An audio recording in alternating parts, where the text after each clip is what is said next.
All right.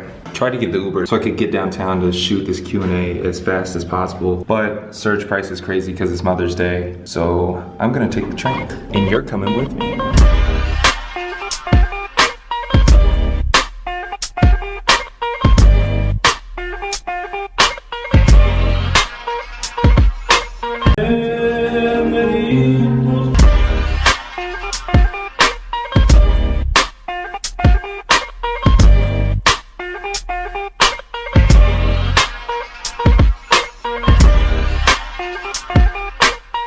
Almost there. We are going right here. Way up there. So going to my friend Channing's house to watch the game, but more importantly to shoot a Q&A for you guys, because I know I've been slacking and the questions have racked up into my mentions. That's why I had to use the hashtag. So yeah, we're gonna knock that out today, and that will be out tomorrow. Actually, that'll be out today to you. Right now, it's out. Here it is.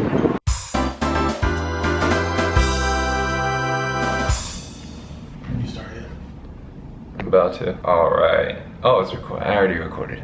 I think I'm already recording. So guess what time it is? It is finally time for this Q&A. I gotta make sure that I don't look up here and I look right there. I'm finally getting around to this Q&A. I was gonna do the Q&A in Puerto Rico, and then, you know, the whole plane thing happened, so I decided that instead of doing the Q&A in Puerto Rico, I would wait until I got back, so I fully enjoyed my vacation. My first vacation ever too, actually. I've never taken an actual vacation before. When I was a kid, I would travel somewhere for baseball, and now when I travel, it's for music. So this time was the first time that I traveled just to travel and just to relax, and that is exactly what I did. Let's get to this Q&A. Today I didn't ask on Twitter. I actually asked when I was on my way to Puerto Rico. I'm pretty sure I asked about the Q&A. Any questions that you had, I said, tweet me your questions and put the hashtag #AskRhetorik, and I'm going to search that hashtag right now and see what you guys asked. Scrolling through these right now, you guys asked a lot more questions than I had anticipated. Let me take my gun out. Still scrolling, super scrolling. Look at this. Ooh. Can't see it because I have a privacy screen, but it's a lot of tweets. You guys asked a lot of questions. At DonoFrio42, I'm gonna butcher all these. I'm just gonna let you know in advance. I'm butchering all of your names. It doesn't mean I don't like you, it just means that I'm really not good with these Twitter names. He asks, favorite pair of sneakers. He also spelled favorite with a U, so I'm assuming you're either from Canada or overseas. He said, favorite pair of sneakers I know you used to collect. Vans, just classic Vans, because I feel like they look good when they're clean, and they look even better when you rough them up a lot. Like when I was a kid, I would skate. Honestly, the more roughed up your Vans were, the cooler you seemed. So classic Vans have always been my favorite sneakers. Now I have a bunch of Jordans. I sold my Balenciagas. I got rid of all that stuff, and I really just wear the same pair of shoes every day. I pick a pair of shoes, really like them, and just wear them every single day. Those, and then the Nike Special Field boots that I wore for months that you guys kept asking me what they were. Ghazi asked, when did you first start DJing? Did you ever expect for everything to get this big? Well, Ghazi, I started my senior year of high school. I used to cut down trees, and that's how I made all my money, so I had enough money to spend all my DJ equipment because my parents were not gonna buy it for me, and I spent all my money on DJ equipment, and I do not recommend you do that too. And I had a choice, either get really good at it or learn a really big lesson on how to spend your money wisely. And did I ever expect everything to get this big? I'll be honest, yeah. Like in my head, because I knew if I was really going for it and I was really gonna put all my time and effort and research and practice into it, that it was gonna be something big. If I didn't feel it was gonna be big, I wasn't gonna put that amount of time into it. There's something that just clicked to me that was like, this is it. This is what I want to do to get me to the next thing that I want to do. DJing is something that I love and something that I'll do for the rest of my life, but it is not going to be the forefront. It is not going to be my shtick for the rest of my life. DJing is a vessel to get me to the next level. Much like doing college parties was a vessel to get me shows, and doing shows was a vessel to get me on tour with somebody, and then touring with Logic and DJing with Logic was a vessel to give me my own set and tour with Bellion, and then that goes on to the corporate parties and all these things. I just do it and I put so much time and effort. So long story short, yes, I did expect for it to get this big, because I knew that I would stop and nothing less. Let's see. At PUDNITE. Can we go on a run together at the St. Louis show of the Endless Summer Tour? Zach, I appreciate it, and I would love to hang out and talk and all that, but I love running by myself. I love running by myself. I don't have that much private time, so when I get to run by myself, that is it, and I cherish it so much, and I get to clear my mind in that moment, but I'm still totally down to hang out. Imvarella25 asks, what or who inspired you to become a DJ?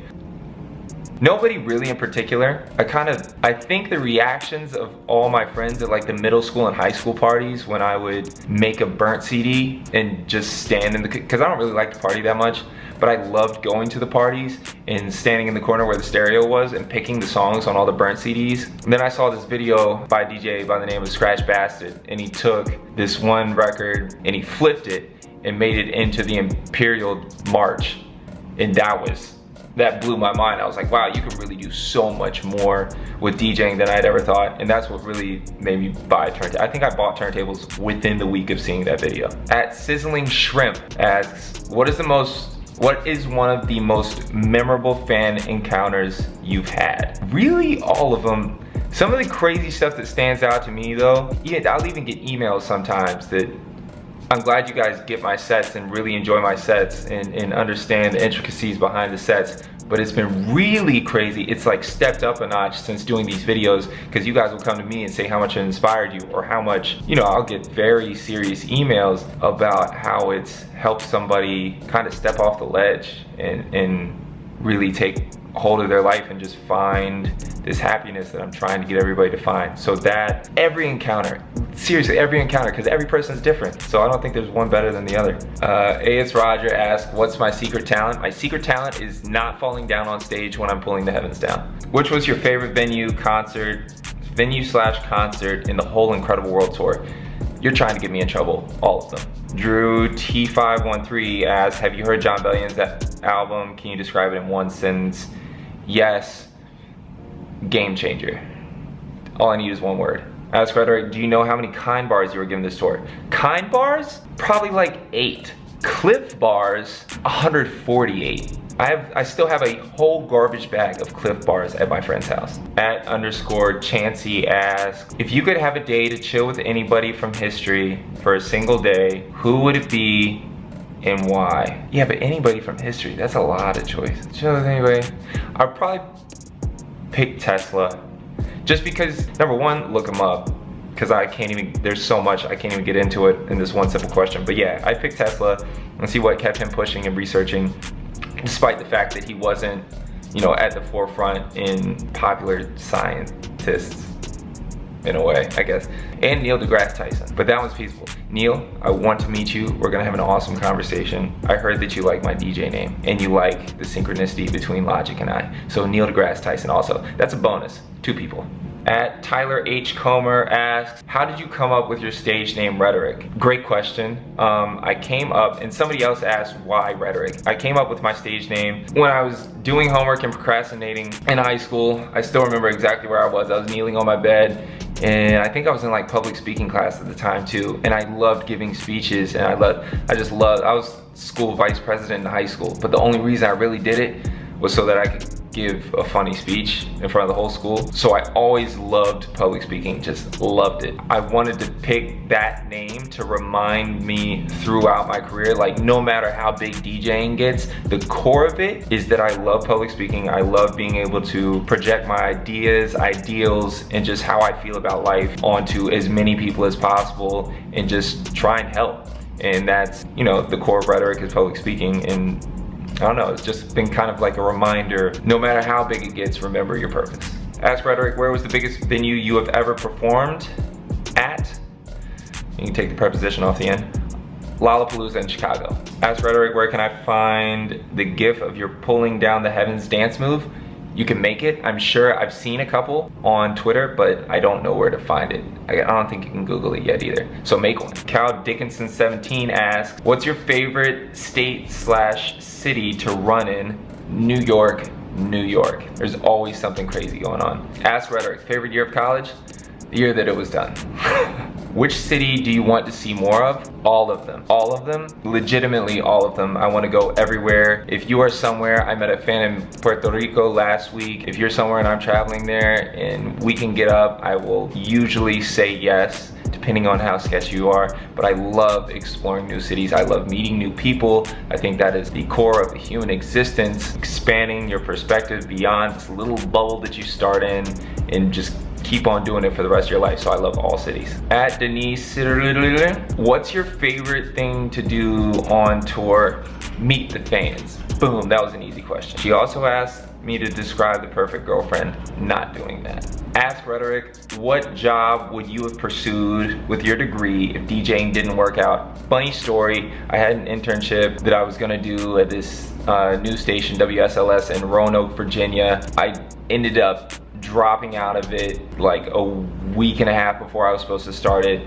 Then I called up somebody at Cornerstone at Fader Magazine, asked if they had an opening in New York, didn't care if it was paid. All I wanted to do was get to New York, and I went there on a whim, not paid, and spending all this money that I made DJing in college on my rent.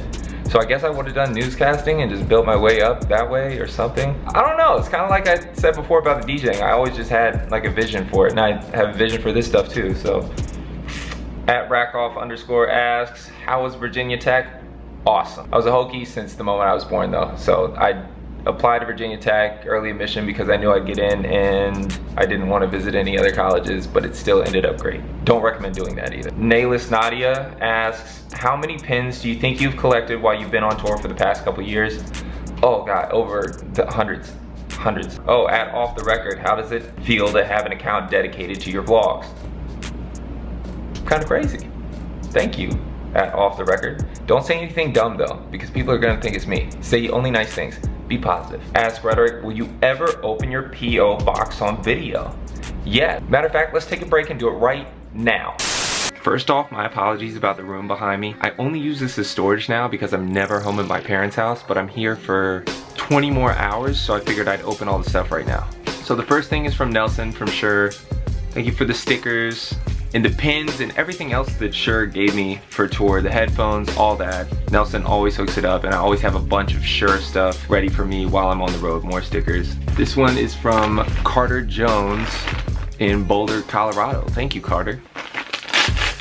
Looks like it says Evolve Clothing. Little letter inside too. DJ Rhetorik, this is a long shot right here. I don't know if you'll even read this, but either way it's fine. Well, Carter, I did read it, and I'm about to read it right now, and I'm not gonna put all your stuff out there on camera, but know that I read this, and I really appreciate the sentiment. I've gotten to skim through it a little bit. I really appreciate the sentiment. Keep extracting the positivity from everything that you find in life. Keep you pushing for what it is that I'm about to read about right here. Thanks again, Carter. Let's see what we got. Thank you, Matt, for the Cincinnati pins, and also your letter too. Here's Matt's Twitter right here. Thanks again, Matt, for everything. Sorry I kind of ripped your letter when it came out, but it only cut off the end of it, so I still read all of it. And here's the last one right now from Jasmine in Illinois. And if I'm correct, this is the same Jasmine that brought my first pin on my pin jacket in Chicago when I was there with Bellion. I'm really good at remembering fans, so I think I'm right. Oh. This is a Bugs Bunny onesie. Now, I don't think this one's gonna make an appearance in public, but this is an amazing gift. Thank you so much for the letter also. It's awesome to read these things and see how Off the Record is helping you, and it definitely encourages me to keep going with this. And it's awesome to just have that one-on-one. This feels like I'm sitting there with you. You're actually talking to me. When I'm not on tour, it's tough because I don't get to see fans. But this fan mail right here is the equivalent, and I love it just as much. And that's about it for the first mail time.